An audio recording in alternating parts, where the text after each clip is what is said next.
Įsitikinau, kad būtinai reikia turėti nemokamą open source LLM darant multiagentų sistemą, nes dabar yra 4, Olama nemokamas, yra Gemini, Grokas ir Claude. Ir kadangi Geminijus yra CTO, Claude tas pagrindinis developeris, Grokas yra Intelis, kuris daro visokias reviewsus internete, ieško naujausių duomenų.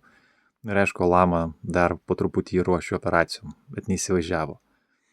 Ir va šią naktį Geminijus ir Claude pasibaigė kreditai. Claude tiesiog duos pailsėt, nieko negali daryti.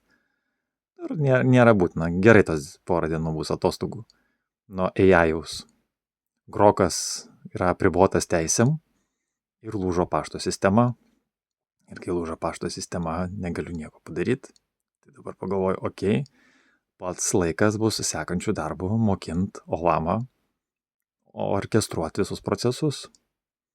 Tai vėlgi, mokintis ne tik man pačiam deleguoti, bet ir nemokamą tą open source LLM, kad jis orkestruotų tokiais atvejais, jeigu lūžtų ir galėčiau pasakyti, kad Grok, padaryk tą arba na, nes jisai pakankamai pajėgus.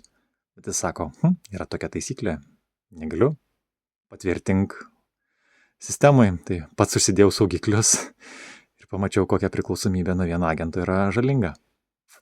Linkiu klestėt.